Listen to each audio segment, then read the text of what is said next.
Yo, what's Gucci? Yo, I got a great video topic for you today. This is regarding what my experience of this twin flame really means. People are out there on this like mission, this like undying mission to find their twin flame, and this like means if they don't find their twin flame that they're not gonna be like happy and stuff. So let me clear this up for y'all. So this is what it means to me, and this is really, we can't define things and say this is what it means ultimately. It's just, it's so subjective. It's not really like, it can mean different things to different people, but listen up, listen up, listen up. So, you know that picture that I'm probably going to use for this video with the fingers that are like touching like this, with the physical aspect of man and the more God aspect of God, they're the same one. And as the physical realizes this and gets closer to that connection, once that connection is made, then that physical being connects to not only source, but connects to every other aspect of himself that's ever existed, including masculine and feminine, all. You then connect to the whole grid. You plug in, like Avatar, boom, right in, and you're connected to everyone and everything. So, to me, that is what meeting your twin flame, or,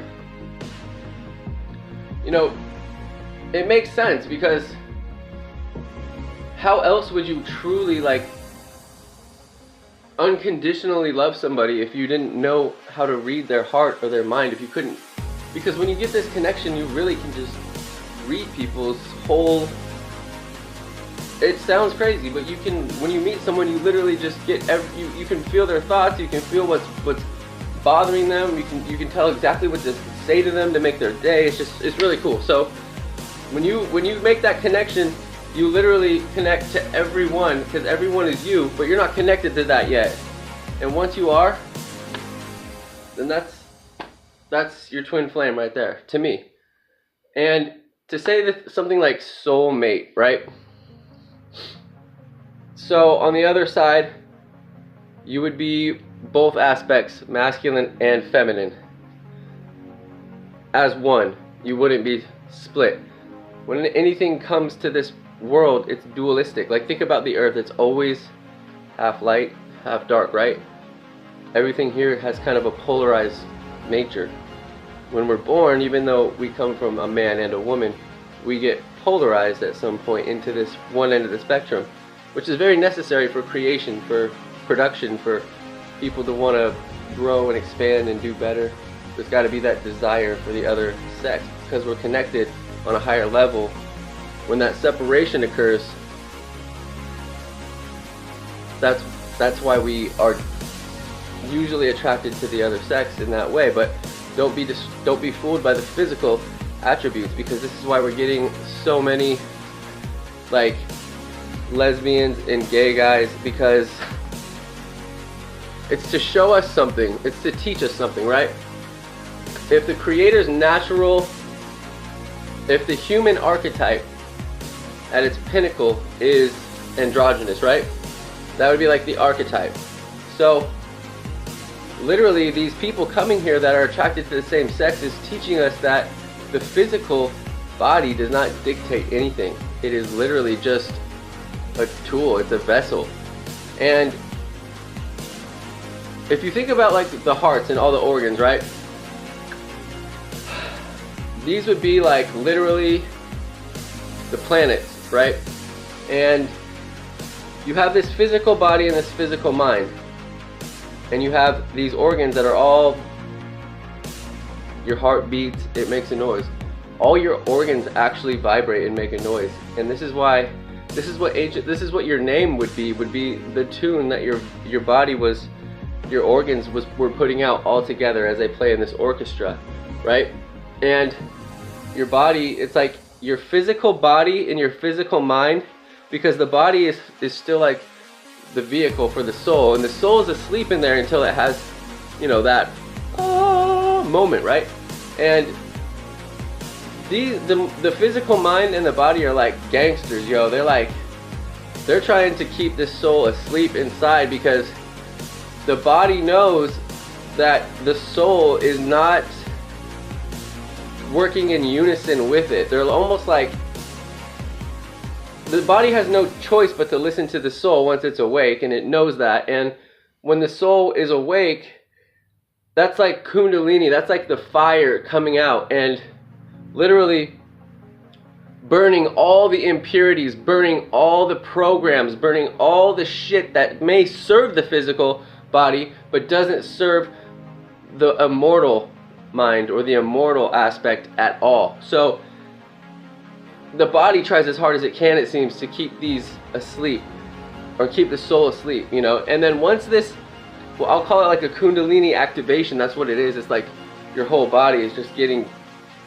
purified, and then once all these impurities are burnt off, then it's like you're just walking in grace always. Like, just there's nothing affecting you. You're just completely clarity, complete, and it's like you connect through the heart, right? And it's real simple. You just take your thoughts, you move them down into the heart structure, and when the heart connects with the spiritual heart, it's like you connect right through to the earth, which is conscious and alive as well.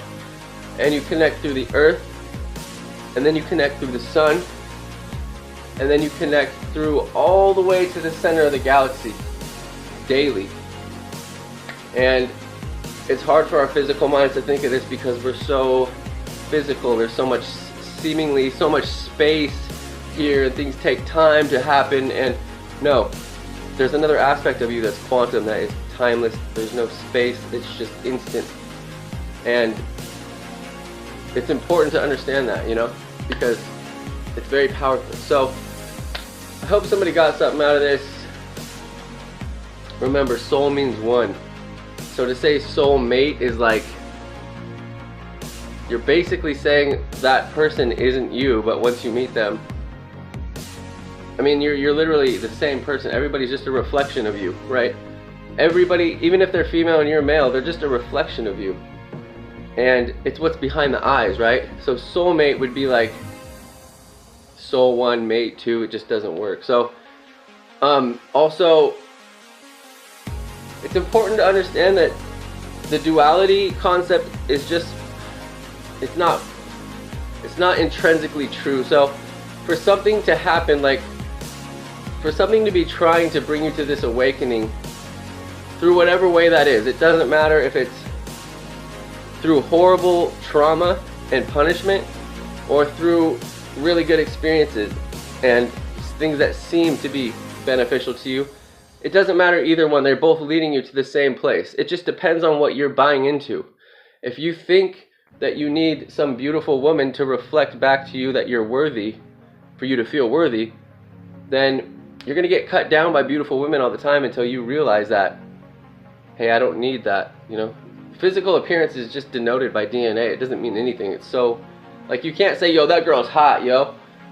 Yo, she was literally born like that. She didn't have to earn any of it. So I'm over that. I'm over that already. So as your higher self brings these lessons to you in whatever form that is, it's always trying to shake, to make you unshakable, to make it so that you can see every single possibility for what it truly is, right?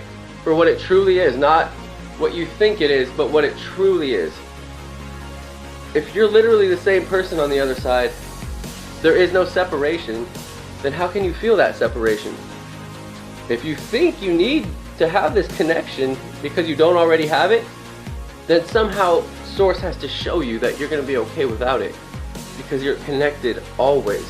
And you know that when you get that, and then you connect to all aspects of yourself. That would be what I think is the twin flame. Yo, what do you think? Good explanation? 10 minutes? I'm out.